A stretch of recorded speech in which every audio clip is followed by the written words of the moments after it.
Hello, Dr. Larry Carnes, and welcome to Spotlight TV. We're excited to have with us our very special guest, Lilian, who's going to be here with us. She's going to be sharing some information with you all about this very powerful book that she has. Lilian, welcome to Spotlight TV. How are you today? I'm very good, thank you. I'm really glad to be here with you. It, it's a pleasure to have you. Introduce yourself to our audience and tell them a little bit about this book. Okay, my name is Lilian Pena, although I write under Lilian Nirupa, which is my spiritual name given to me by my guru. And what I've been doing yoga for many years, or actually 40 years, and meditation has been the core of my life. And in the process of doing that, I discovered this science from the ancient sages of India that describes human psychology and how it applies into our destinies. Professionally, I'm an enterprise architect. You're familiar with that, but it's basically a combination of planning business versus computers and for large corporations. So that took me to travel around the world. So I was able to test this, my science and my work, with many different people in many cultures. What I discovered in this book, you need me to show it? This is what it looks like, the path of destiny. Um, it has a major goal is to the subtitle is Introduction to an Ancient Tool for Self-Understanding. We learn a lot about yoga and and the Eastern psychology is that it shows an insight into who we really are. We not normally, particularly here in the West, we define ourselves with what you see in the mirror, not only physically, but also the mirrors of other people's opinions, of what the world at large is doing, your net worth, all these kind of things which are external to us and refer to our bodies. That creates a sense of dissatisfaction because inside of us it's the flame of life, your soul, that in our culture is not really understood. We have, for example, exactly you have 5 liters of blood and you cannot have less or more, but you don't know exactly how your soul works. And people talk about it, it is a matter of opinion. So we have religions conflicting with each other. The beauty about the sages of India is that for many years, thousands of years, they have studied that and organized it into a system. What Jyotish does is and the system answers the four basic questions. Who am I? What am I doing here? What is the purpose of my life? And how did I come out here? Who's my creator?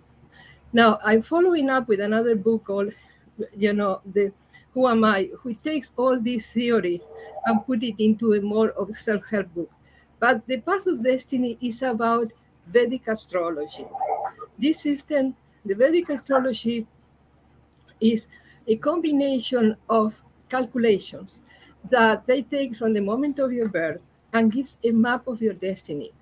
The word in Sanskrit is called Jyotish, which means the light of God. Jyotish, light is of God, which means it is a map that allows you to see what the maps of your life is. So it's like if you go into a foreign country and you don't have a map, you can get lost and you lose a lot of opportunities. Same thing will happen with our lives.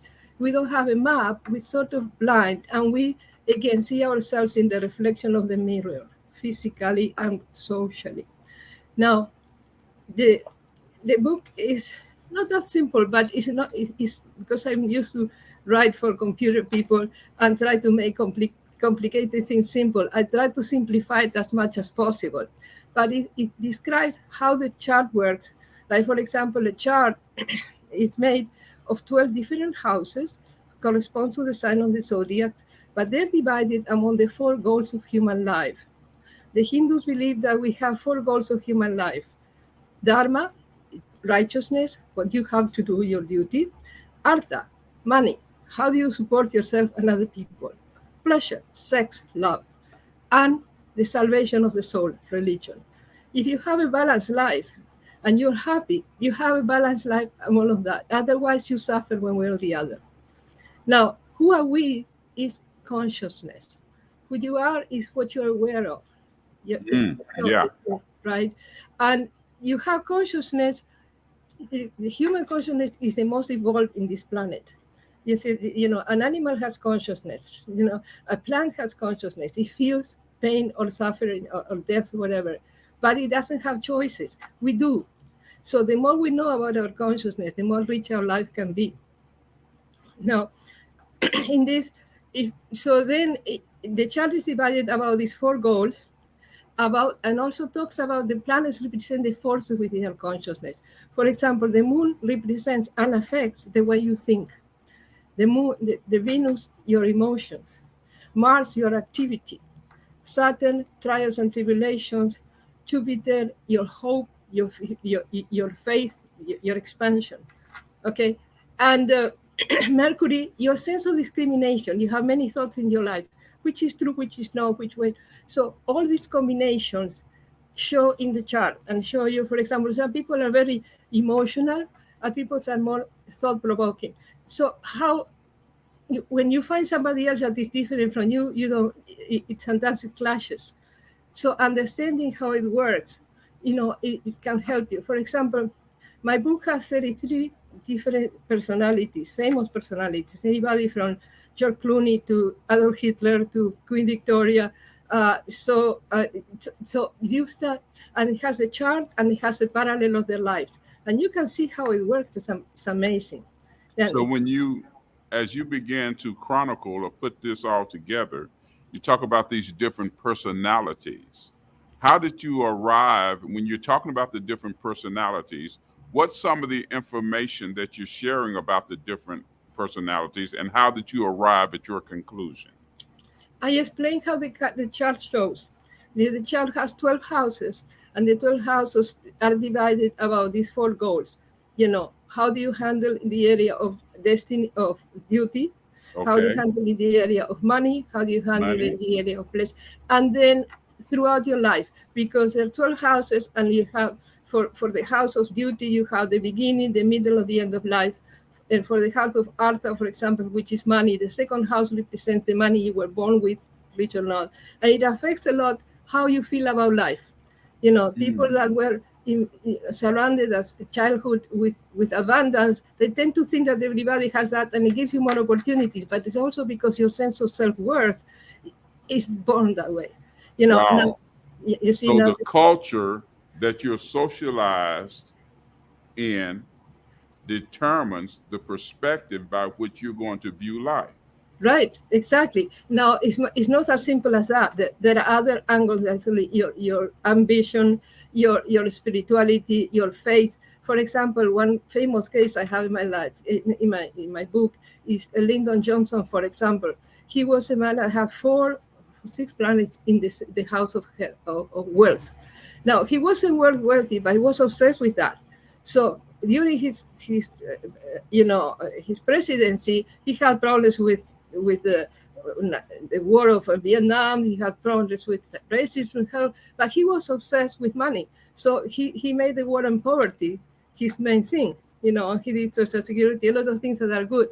So the same thing is, and the moon represents, the mind, and Venus represents the heart. When people are strong in both, they irradiate this happiness. You see the movie with Shirley Temple, for example.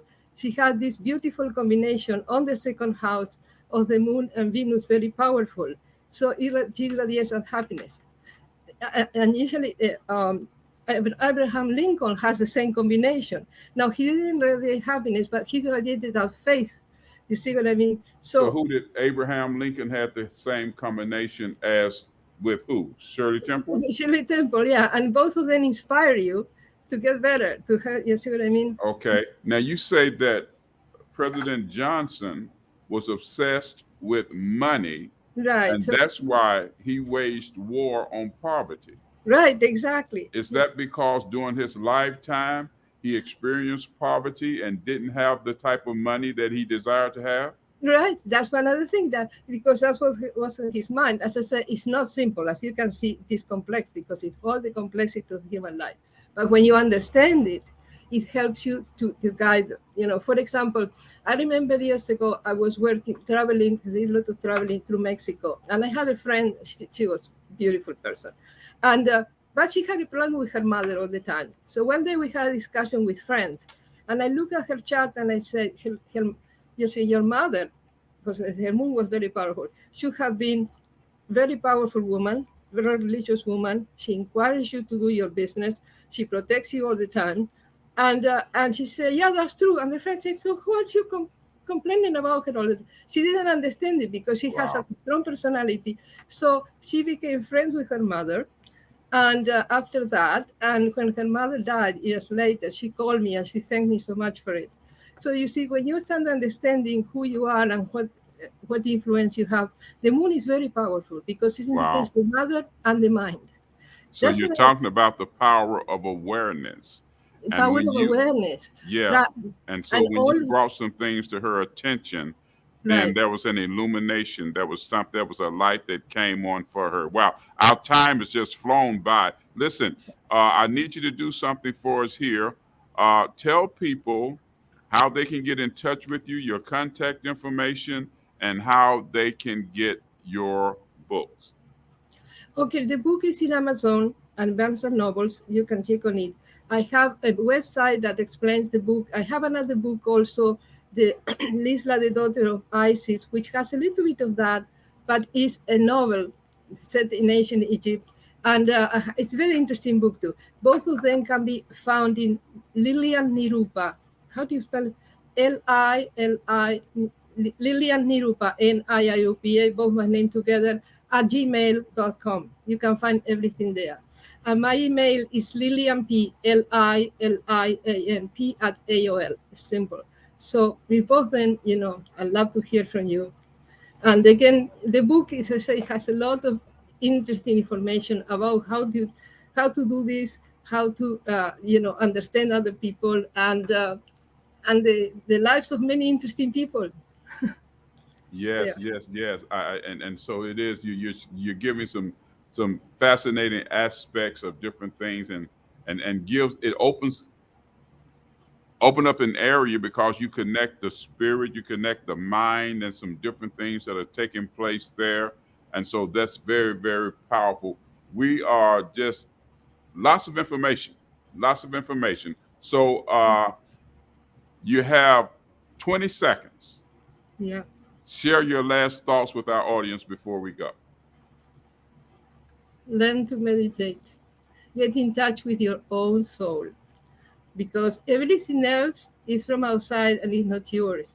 So you have to find the DNA of your spirit, like the DNA of your body, which makes you unique, and that's important for me. Excellent, excellent. Thank you so much for being with us. Listen, we're going to take a break. Don't go anywhere. We'll be right back as you have been here with us for Spotlight TV.